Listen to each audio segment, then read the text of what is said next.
नमस्कार, मेरा नाम डॉक्टर सुवर्चला है। मैं जीवा फर्टिलिटी सेंटर्स में साइंटिफिक डायरेक्टर हूँ।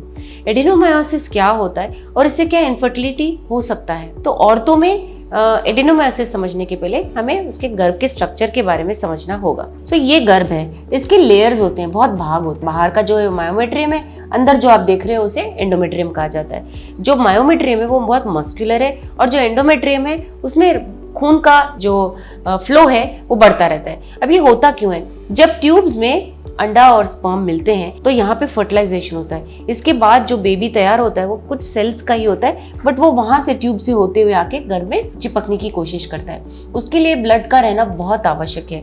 ये खून जो एंडोमेट्रियम में बढ़ रहा है वो समझिए कि एम्ब्रियो के लिए आहार है, वो वहां पे ही चिपक सकता है क्योंकि वो खून के फ्लो से ही बड़े होने की ताकत रखता है। अगर फर्टिलाइजेशन नहीं होता है, अगर समझो कि स्पर्म्स नहीं हुए और फर्टिलाइजेशन नहीं हुआ, तो ये जो एंडोमेट्रियम है ये पीरियड की तरह से बाहर आ जाता है। तो ये वो नेचुरल प्रक्रिया।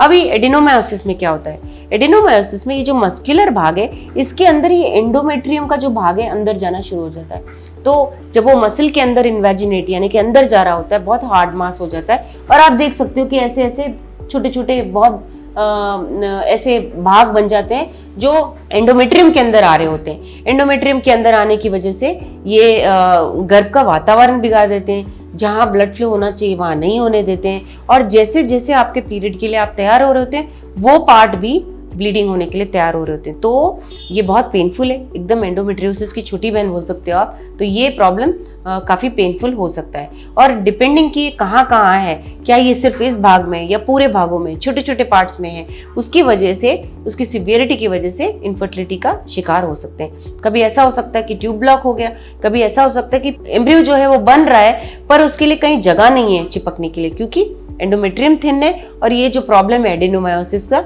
ये बहुत जगहों में है। तो इसकी वजह से भी आपको इनफर्टिलिटी हो सकता है।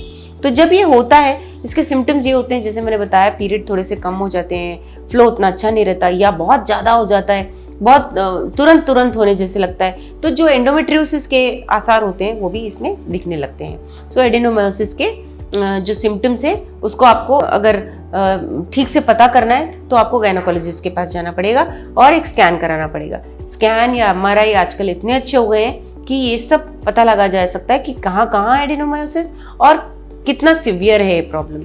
और अगर आपका गर्भ बढ़ नहीं रहा है, बहुत थिन एंडोमेट्रियम, ये भी स्कैन द्वारा आपके डॉक्टर आपको बता सकते हैं, शायद इसी की वजह से प्रेगनेंसी नहीं हो रहा है। तो इस सब के बाद ट्रीटमेंट ऑप्शन आपको दिया जाता है। इसके 2 ट्रीटमेंट्स हैं। ये हो सकता है कि आपको दवाइयों पे रखें या ये हो सकता है कि आपको सर्जरी करें।